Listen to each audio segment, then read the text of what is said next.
Hey, welcome to the Road and Morale podcast. So do you ever feel like screaming out in the office, on Zoom or outside the school gates? For the love of God, come on, really? And if this is you and you're looking for an honest, fun and frank podcast on life and business, then sit back and listen to me, Rona Morale.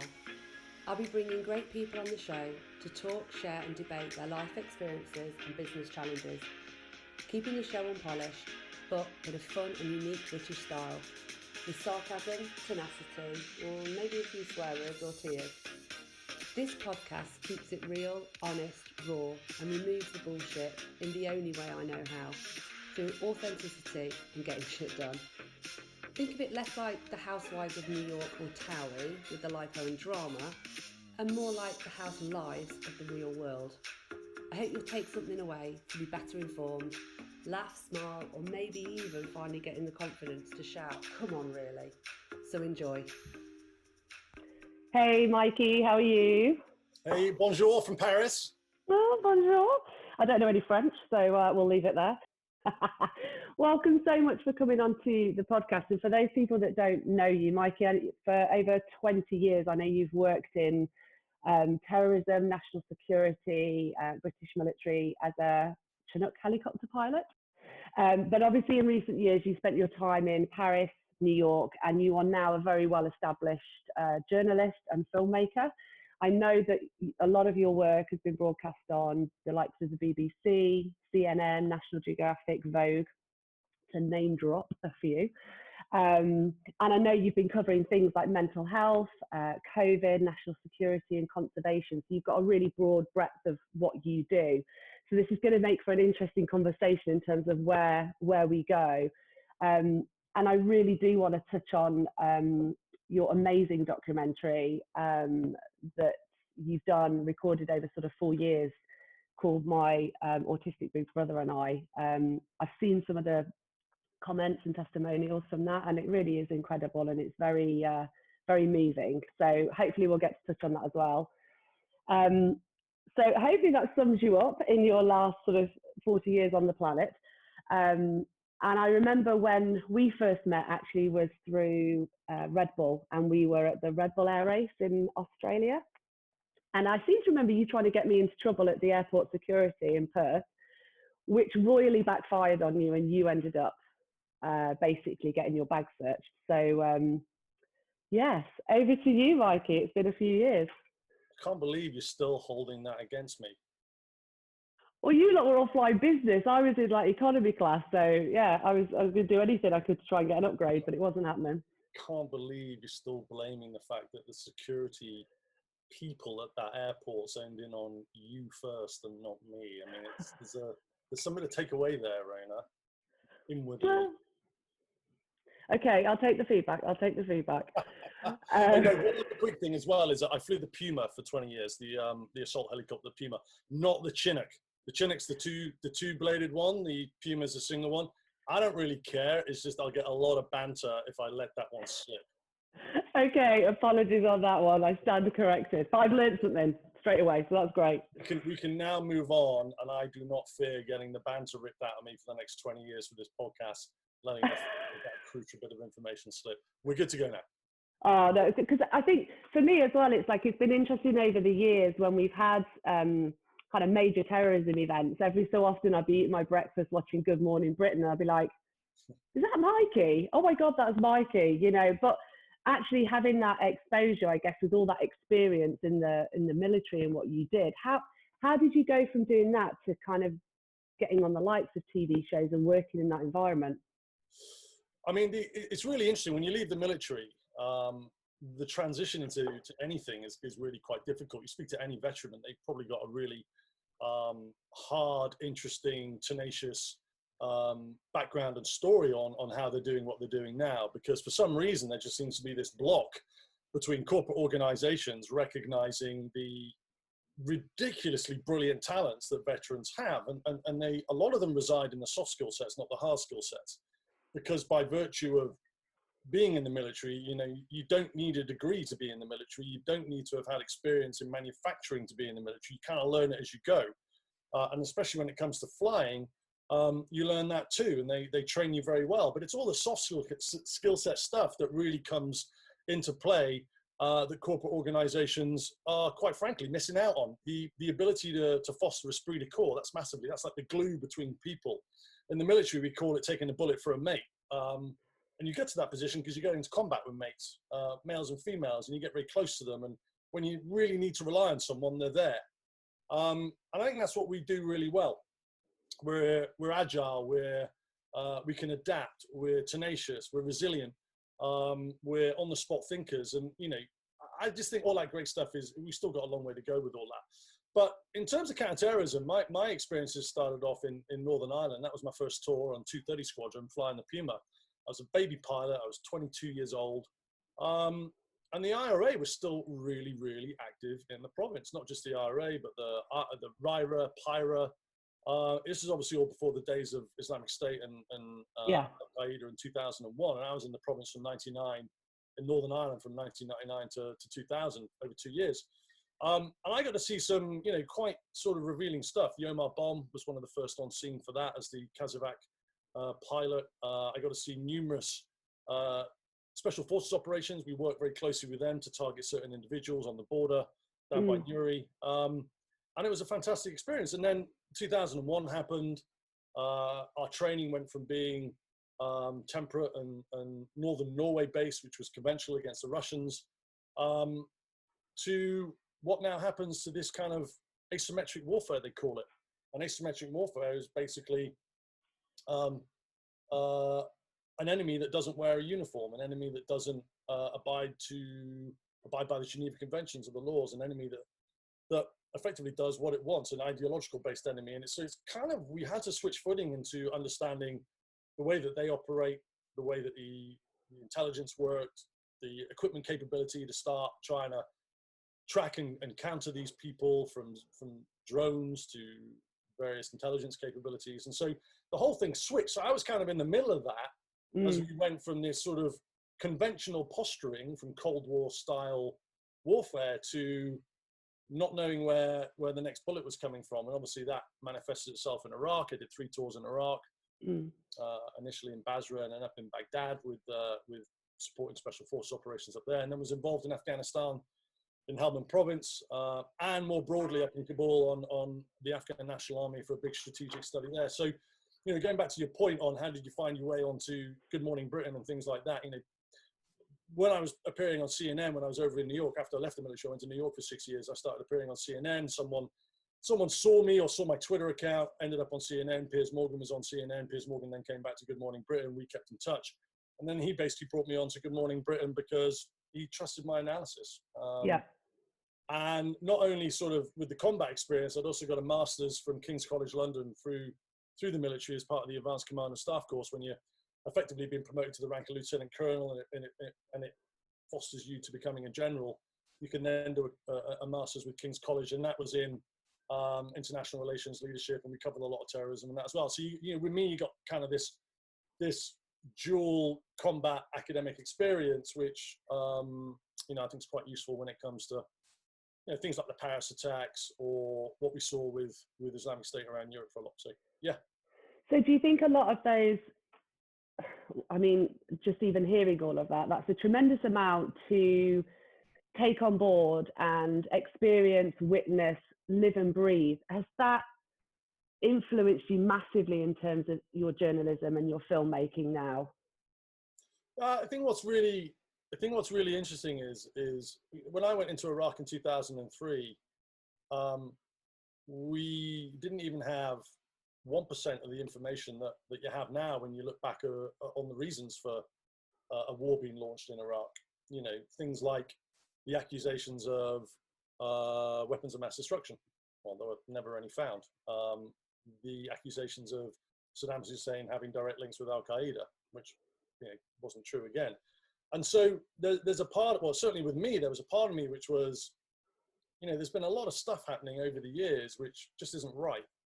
Whether it's invading Iraq, whether it's occupying Afghanistan, and the analysis on why, whether it's feeding what we know now back to things like the CIA funneling money through the Pakistan ISI into the Mujahideen in Afghanistan, to counter the Russians, and that mujahideen now turning into the Taliban and using the money and the opium-making narcotic skill sets to counter American forces in Afghanistan. So effectively what the CIA did in the 80s came back and bit them on the ass.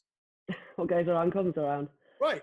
And it's like, you know, now I feel it's my job to kind of really put the brakes on and you know, currently there's this big rhetoric of America against Iran. It's like putting the brakes on, and it's making sure that people understand what's happened in history and what's gone wrong and why we shouldn't be doing this and why it never really comes to any good. I mean, we had the 19th anniversary of September 11 a couple of days ago, and I sat back and looked. I was in Kosovo. I came off a mission in Kosovo, and I was coming back in to sign the aircraft in to the engineers, and they were looking at the TV, and I looked up and I saw the second airplane go in, and I kind of, you sit back now 19 years later and you feel what good has come from the backlash that came from the West on that. Yeah, you know? and I was going to ask you actually where you were on that day. I was actually in Canary Wharf, funnily enough. I was back in my days, in my selling days, and yeah, we were all asked to kind of get out pretty quickly. But I think that whole thing around bringing the truth to the forefront, like, don't you feel slightly scared, slightly terrified of doing that? Because when I hear things like this, and I talk to my husband and my friends, I'm like, but we'll never know the truth. We never really know what's going on. And, you know, you just don't know what to believe anymore with anything that you hear. It's a real issue at the moment. I think a classic recent case was the assassination of Jamal Khashoggi, who was the Saudi journalist that didn't live in Saudi anymore, that was writing articles against Mohammed bin Salman. And Mohammed bin Salman clearly had enough of this and targeted Jamal Khashoggi going into the Saudi embassy in Turkey. And he was effectively seized upon by 10 Saudi intelligence people, tortured, and then I think his body was dissolved, which is quite grim, actually. Just a bit. Just a little bit grim, yeah. But it's like, trying to get to the bottom of that is almost an impossible task because of the dark forces that surround the whole nature of what happened. And that's just not happening in Saudi, it's happening in Turkey, it's happening in the States. Everyone's up to it. It's just who gets caught. Yeah. And then you add on top of that the disinformation, misinformation, and the ability for propaganda and what the Russians are doing, for example, at the moment, to be able to propagate ideals and information that isn't true. And because of the prevalence of the internet and social media, it's become a very, very convoluted, mixed up, dangerous world when, to your point, it comes to what to believe and what not to believe. And you really have to have trusted sources. I use Twitter a lot. I read all sorts on Twitter. Yeah. And finding some of those trusted sources. Bellingcat is one. Bellingcat's this brilliant website, investigative website that does a lot of work with the shoot down of MH17, which was the Malaysian jet over Eastern Ukraine. The work that they've done on that is fantastic. There's a podcast on that. You look at The Intercept, does some pretty good stuff. Washington Post did some great stuff on Jamal Khashoggi. The New York Times is good in some areas and not so good in others. So yeah, I think you just have to kind of find what the trusted sources are and just be very, very careful before you suddenly, eat everything that you read, and make sure you corroborate it, I guess, is probably my...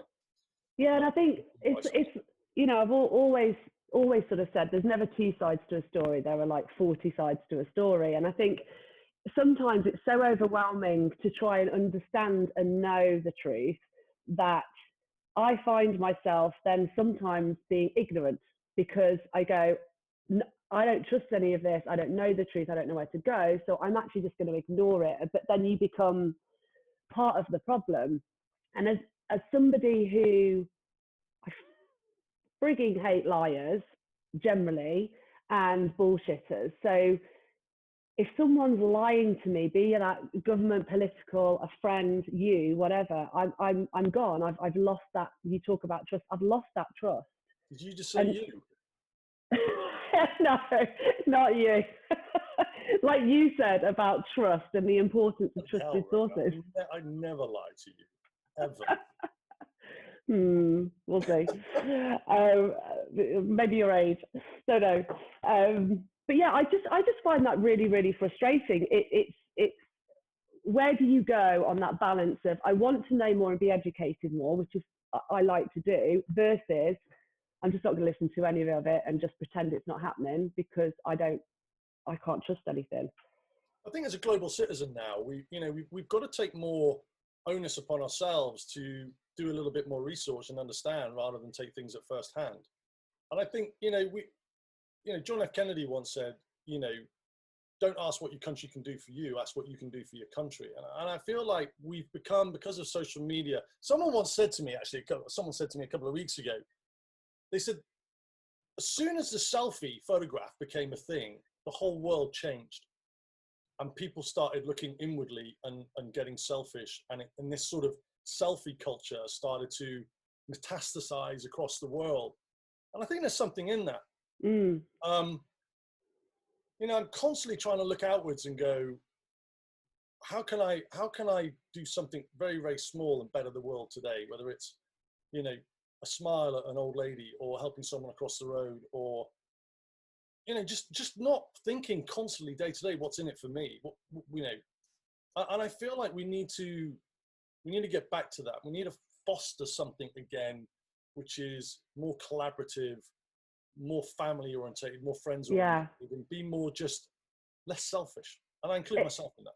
Yeah, no, and I think it's quite an interesting concept there around being a global citizen, and it's kind of stripping back, having respect for people's beliefs, religions, and cultures, but stripping back the fact that we are the human race. And having watched on the BBC the other night with David Attenborough, The Extinction, the Facts, I was profoundly impacted by that, and just the reality that I also watched this week The Kingsman and The Kingsman Circle. I think honestly, absolutely brilliant. But it got me thinking. The virus kills the host, or the host kills the virus, and it really got me thinking about. Well, that's just COVID. If I want to believe it, I want to believe it's Mother Nature's way of going, you lot are completely screwing up this planet. You've had plenty of opportunity. You're stealing from Mother Nature, and it doesn't cost you anything. You take the water, you take the air, and you make millions from it. And I feel like this sounds awful as a mother, but I'm like, just wipe the lot of us out, for God's like. At what point is she going to go, third strike, you're out? And I don't know how I've just got there, but it's amazing to listen to. Keep going. But it does. I don't want my children to die, and I don't want to be seen as some sort of weird eco warrior. But it's like COVID. So COVID happens. The whole globe suddenly comes into action. We're providing money and support, and we're racing to get vaccines and all of these things. Which, to see that global citizenship and working together is amazing. But our planet is slowly, actually not slowly, very rapidly dying. Why is that not so important? Well, firstly, I want to say that, the almost impossible connection of the Kingsman to COVID, which I couldn't have dreamt of in a million years, you've just managed to connect the two. And I'm quite impressed by that. You see, I'm just not all looks. There's a bit of brain in there. I mean, that's impressive. I've been shooting COVID stories, over 65 short documentaries now for 6 months. I could never have dreamt in a million years how to connect that to the Kingsman, but somehow you did. The virus and the host. Maybe you could go back and do another episode with some random English ranting girl about films and COVID. I'm going to go back and watch The Kingsman too, for sure, because I kind of like that. I wonder if I can use that in some way in my future creativity when I'm doing documentaries. But no, I mean, the point is well made, and I feel like I've done 65 short documentaries. I've interviewed hundreds of people now on this, traveling across the States, Europe. I'm about to go to India in a week for 6 weeks to go and do the same. And one particular interview that stood out was a Slovakian epidemiologist that had experience with infectious diseases in South Sudan, in a little village there with Ebola. And the first thing he said to me was, in terms of the context of COVID, is that you don't fight an infectious disease primarily through medicines and vaccines. He says you do it through understanding social behavior. And in this particular village in South Sudan, it was prolific. Ebola was prolific and it was spreading like wildfire. And so he looked at how the people played, ate, slept, and interacted. And he figured out that it was the funerals when they were burying the dead, they were embalming the bodies, washing the bodies. And that was causing the spread of Ebola. So they stopped the funerals and they managed to contain Ebola as an infectious disease. So then he sort of went on to say that when you see what's going on in some parts of the world at the moment, the United States springs to mind, he said that when society places freedoms and human rights above the fear of death, fighting a pandemic becomes an incredibly hard thing to do. And I think he's absolutely right. Wow, that's quite, yeah, thought-provoking. Isn't it? Isn't it just? And it's like, it comes back to that idea of we're all responsible for this. It's not someone else's problem to find out what a vaccine is, or to get more ventilators, or to build field hospitals, or to increase capacity at the NHS, or to get more doctors. Actually, when you think about it, it comes back to us, who are the carriers. We're the people spreading it, no one else. We're the people that have the ability to either prolifically spread this or not. And there are some ways that we know that we can to help ameliorate that, which is wearing a mask. And even that simple thing can ameliorate it to a significant extent. Social distancing, that's another simple thing. But for some reason, there are parts of society that has a massive problem with this. Even to the extent in America where you get people that are calling it a conspiracy theory. Oh, I mean, I remember seeing this one woman who was just going, you know, I have the right to wear no pants. And guess why? Because, you know, that needs to breathe just like this needs to breathe. And for a moment, I genuinely thought it was a joke. And then I realized it's not. These people are kicking off because they feel their rights of freedom have been taken away. And I know there are different opinions, but anything that you could do. I mean, I have a friend whose dad passed away with it, and I think, is it so bad to wear the mask, wash your bloody hands, and just stay away from people for a bit until we can kind of somehow get a grip on it? And I'm conscious I don't want to turn this into a COVID podcast, but well, let me just say one more thing on it. The irony I feel, and what I get disappointed about, is when you see journalists going up to, I don't know, I saw one yesterday on a Trump supporter and asking him why the Trump supporter wasn't wearing a mask. And the Trump supporter said, "I'm not afraid." I've seen other pictures on Instagram of people wearing MAGA hats saying, "I'm not a pussy."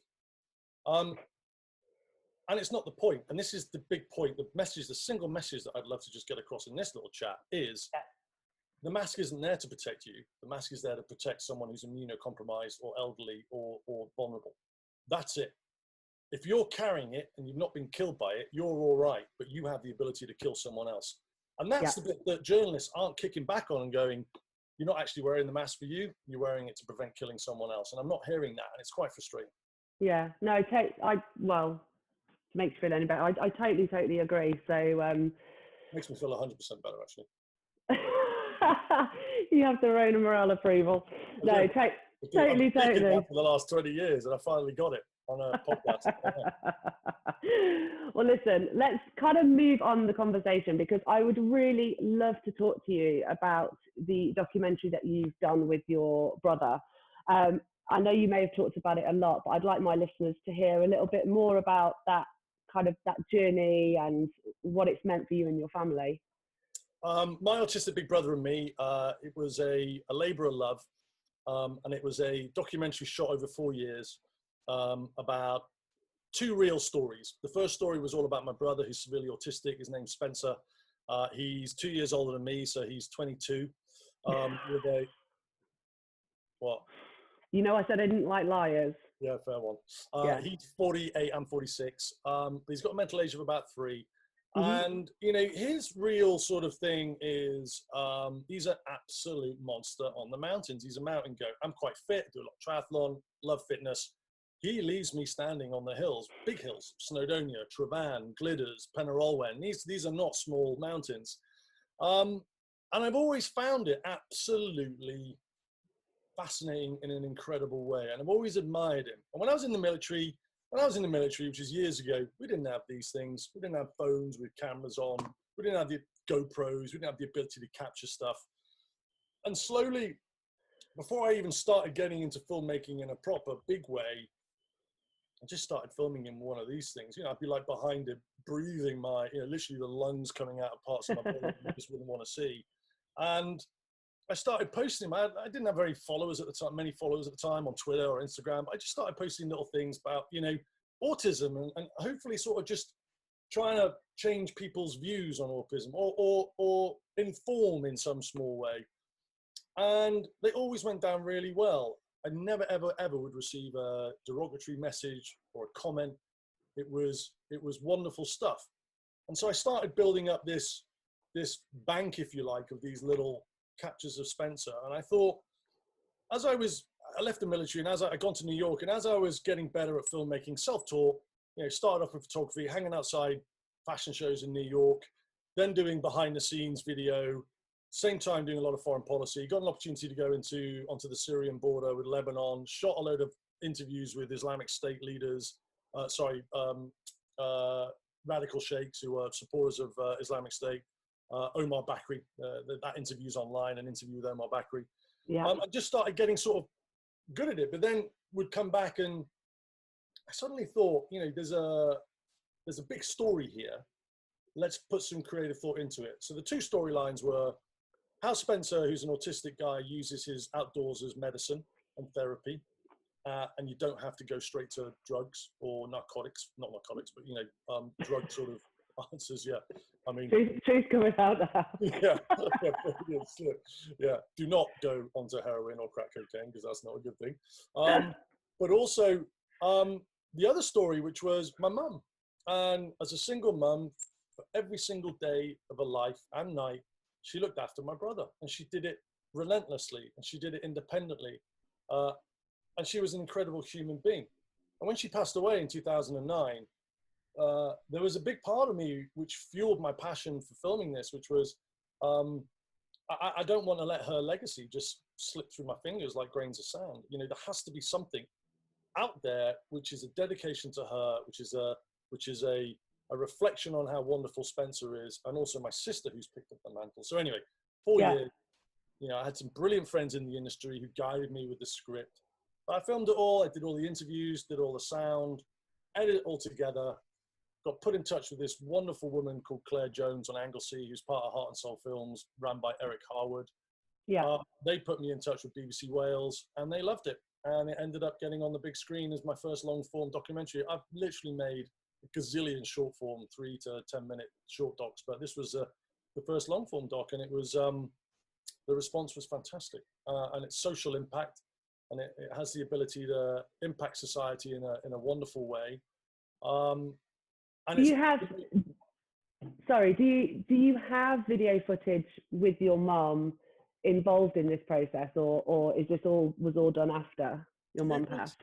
Yeah, that's a really good question, because as I said, back in the day, we didn't have anything like this, but my sister was big into theatre in her 20s, and she was doing this play. She was making this play on my brother, and she filmed 3 60-second short video clips of mum. And they're wonderful. And you remember the flip up Nokia phones? Yeah. With 3 pixels on it. But I pulled it into the timeline. I think this was in like 2014. So it was 5 years after mum died. And the first thing I heard was mum's voice. I hadn't heard mum's voice since she passed away. And I just like my editing suite's here, like you can see it. And I just started crying. I was just like, oh. Yeah. And I replayed it and watched it and replayed it. And the thing I tell the people now is like, if you've got a loved one that is knocking on the door of heading somewhere else, record a couple of chats, whether it's mum, dad, or brother, whatever. Just record a couple of chats, because they're quite soothing as the days, months, and years pass after they've gone. To hear their voice it's quite lovely, actually, and it soothed me a lot. That's a really nice. I wish I'd have had the balls to do this podcasting years ago, and have heard that advice, because going through that journey with my granddad with dementia, He passed away 3 years ago now, and I actually live in the house that he lived in, and we've extended it, and I'm sure he'd have a shock if he saw it now. But just that ability to hear their voice, and I still tell my grand's jokes, and I'm really happy that my girls had that chance to get to know, my granddad and stuff. But yeah, that's such a lovely piece of advice. And like, equally, I'll probably go to mum and dad to like, Mum, Dad, can you just record something just in case you do die? I just want to be able to hear your voice when you're gone. But I think that's... What do you mean, just in case you do? I mean, everyone's got to at some point. The point is, and the other bit of advice is, you don't have to set it up like you do in a production shoot. You can just put your phone on there and have it record, and just afterwards then maybe say, I recorded that, do you mind? Because if you tell them beforehand, they're going to be all like, ooh. Well, they'll be very, very different, wouldn't they, for sure. And especially my dad being somebody who detests social media, phones, all those things. I think I've once managed to put a picture of him on Facebook for Father's Day. But no, I think that's a really lovely piece of advice, actually. I'm definitely going to take that with me. And what do you think, if your mum were here to see that documentary, what do you think she'd be saying in her character? She'd be mortified. She'd be mortified. The irony is, this is the paradox. The paradox is that if she was alive today, I'd never been able to tell that story.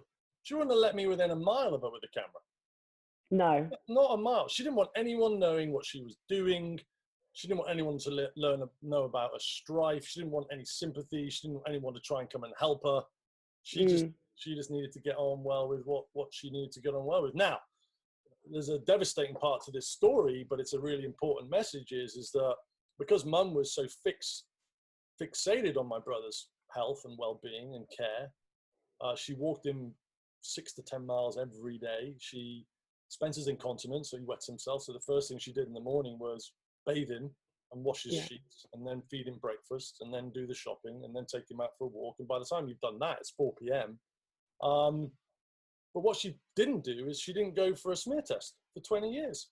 I only found this out as a son. I'm like, Mom, how did this cervical tumor, this stage 3 cervical tumor, end up on your cervix? I mean, when was the last time you had a smear test? She stuck her head in the sand and didn't answer me. And as a son, I was like, I came to the very real and quick assumption and conclusion that this was preventable. Some cancers aren't. No, I know. But cervical smear tests are there for a reason. And actually, I'll put it out there. I have mine on Monday, so I booked it in and everything. But that must be devastating to know that all that bond that your mum and you had, but also certainly with your brother, that was and could have been preventable, caught early. Yeah, I mean, I can't think about it too much because it's hard to think about. But there is an important message there, and the other kind of irony is that I'm a middle-aged man, but I've had like first-hand experience of having my heart shattered by this massively important test that women need to do, and I've become an advocate of that. Yeah. And I was on Radio 5 Live with Nihal talking about the film just before it aired, about 2 days before. Wonderful, wonderful radio host. There were women calling in because we were talking about this subject who were just sort of very appreciative of sort of bringing it to the fore of their attention again. Women who are looking after, children and adults that had severe challenges that just get lost in the care component and forget about themselves. So it's been when you talk about silver linings and positives that come out of the film, there've been, some obvious ones and some unobvious ones. And I think, it's a whole nother topic, I guess, for another time. But I think that whole thing around when you're caring for someone and it's 24/7, even as a mother, and I have no need, I don't have any disabilities in the family with the children or anything, but that natural instinct to look after them first. And, you're arranging the birthdays, you're doing the parties. If you're with a partner or not, they may or may not be working. And I don't know what it is. It's something inherent about making sure everybody else is okay first, versus you. And I think that whole barrier around, how do I talk about this? How do I say, I've got this test, I'm going to, I say do it with open arms, but actually it's the opposite, isn't it? But it's kind of, I believe so. yeah, and fair play to you for talking about it, because for a bloke as well, it's a difficult conversation to have. I guess different scenario with you and your mom. But yeah, I think, what is it about women that there is this constant need to put everybody else first, and then when they do put their head above the parapet and they're that bit stronger, they can be seen as alpha males, a bit arrogant, cocky, whatever. But I guess that's another topic. But I'm in this wonderful position at the moment where, I'm covering these really important stories. I was covering a story, filming and talking to an OBGYN in Bologna in Italy, who had pioneered the use of ultrasound on women. So when women came in who were pregnant and they were getting the normal ultrasound on the baby, he'd pioneered the use of the ultrasound by bringing it higher and checking their lungs to make sure that there was no evidence for COVID on the respiratory side. So it's almost like an all-encompassing health check for baby and for mum, which it was a wonderful story to be able to put out there. By the way, you can find all of these online. Yeah, I'll great. send you the link, and if you can, when you put it out, send the link out as well. But the important thing that came out of that was that the evidence suggested from his side, and he's an experienced OB/GYN from Egypt, which was wonderful, that the virus can't pass through the placenta. So, again, I had a couple of girlfriends who were pregnant at the time. That's the first, I rang them up and said, hey, look, I don't know if you know this information, but this, at the moment, there's evidence suggests it can't happen. And that was a massive sigh of relief for them. I went to a clinic in Paris and filmed with the head of a breast cancer department. And there's this one-stop clinic in Paris now where a woman can go in, but not just be diagnosed, have the biopsy, and then literally speak to the surgeon if indeed it needs surgical or whether it's radio or whatever. But they can literally get the whole lot in one day, whereas I think it's the only one in the world. It is the only one in the world that has that specific day for that clinic. Again, another wonderful story to be able to get out there for women, because as you rightly say, women are incredible. Just incredible. The way you guys have to have a baby, go through pregnancy, deal with all of the brutality on your body through the pregnancy and afterwards, and then sort of be that linchpin for that little baby for 6 months while you're breastfeeding, and you literally can't do anything but be near that baby for less than an hour because they're feeding every 4 or whatever it is. It's just phenomenal. And so to be able to get this information, going back to your point on where do you find truth, where do you find the right information, well, that's what I'm doing at the moment. Is I'm going straight to the horse's mouth and speaking to preeminent experts around the world that have been doing this for years. Don't have a political agenda, are not attached to any organization, and just say how it is. And, that is wonderful for me. And this is what I hope as part of my kind of podcasting journey, is that this is the sort of stuff that we should be hearing more on the news. You talk about the, going in for the pregnancy and the scan and checking the lungs and all of the, there are so many people out there who are doing amazing things and are learning new stuff and are sharing, but we just never, ever get the bloody exposure. And it's the same news all day, every day. And it's kind of, there's so much going on in the world. And I know we can't overwhelm people, but how do we get back to this kind of, global citizen, if you like, of this sharing of this amazing knowledge? So I massively hope you continue, and please keep sharing the links, and I'll be kind of sharing them as well. That would be amazing. What's your has the filming with your brother finished now, or do you plan to kind of do more?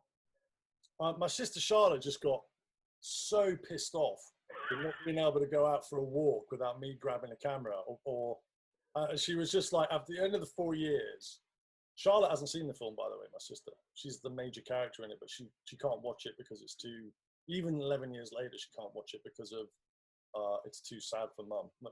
Charlotte hasn't really gotten over it. I mean, no one really does, but no, she's been terribly affected by it, to the point where she won't have children now. She just wants to dedicate her life to Spencer, which again is just a remarkable thing.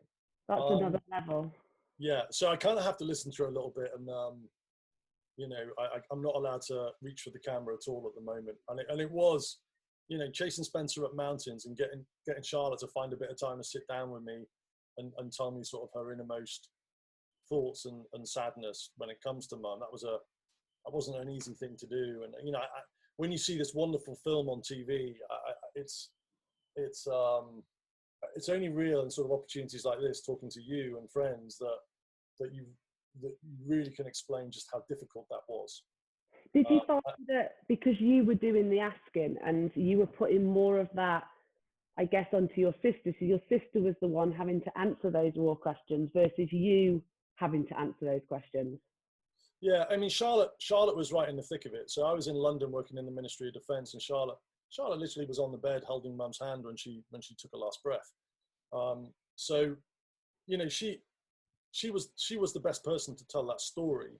But it was managing to catch her in the right frame of mind where it wasn't actually going to do her more damage by getting her to recollect what happened, whilst at the same time making something that is extremely powerful that will significantly influence society in a positive way. So it's a real thin line. It's a cigarette paper of a line between getting it right and getting it wrong. And obviously I'm a brother, so that has its positives but also has its negatives, as you know, with siblings.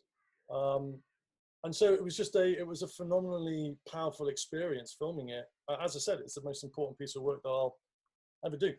I was going to say it will be the one that will define you and be the hardest thing you'll ever do. So kudos to you for, I guess, putting the topic with your brother and, you know, on the line and through the tragedy and the sheer, I guess for me, I would feel anger and frustration with what happened to your mum and that it could have been preventable. And then, you know, I have an older brother, so I know what those kind of sibling fights are like. So no, kudos to you. I think it's an incredible show. And yeah, I guess look forward to many more. So just before we, I guess, let you go, what's your next big thing? What are you kind of hoping to kind of change the world on, or what story you want to share? I hate to go back to COVID, but for me at the moment, there's so much misinformation out there about it, and there's a second wave. We're well into a second wave in Europe. India's got some major problems with confirmed cases spiking, and the disinformation and the fact that society doesn't seem to be taking this seriously or have the information or want to take it seriously. So for me at the moment, I'm going to India, filming a really cool season on affordability and the way that healthcare has been made, or the attempts to make healthcare more affordable to 1.3 billion citizens in the biggest democracy in the world, which is India. So that's the next near-term project. Next year, I've got potentially a really fascinating project that I've been working on for 18 months. It's big. It is going to be with one of the big TV channels in the US. It's going to involve some people that you will know about, and it's got a massive call to arms, and it's about holding certain entities accountable. So it's something we've been working on for a long time. We're in the midst of talking about it at the moment, negotiations wise. So maybe we can do another podcast. I can tell you more about that when I can. That would be amazing, and I know you better to not delve further into that because I know the answer I'll get. But the one thing you said there in all of that is this piece around accountability. So whatever that be it positive accountability or negative accountability, I very much wish you the best with all of those negotiations, and I'm sure it'll be an absolute smash. So listen, travel well across India. Thank you so much for taking the last, nearly an hour. I hope it's been a pleasure. Yeah, and I'll speak to you very soon, Mikey. Thank you so much. Pleasure. So that's it. You've made it. The show's over. Thank you for being with us. I hope you've been able to take something away, maybe solve a problem, or just know you're not alone. Here's hoping it made you smile with a few laughs along the way. Please feel free to find me on all social media channels, and you can subscribe to my YouTube channel. Just search the Rona Morel Podcast. Have an awesome day and see you next time.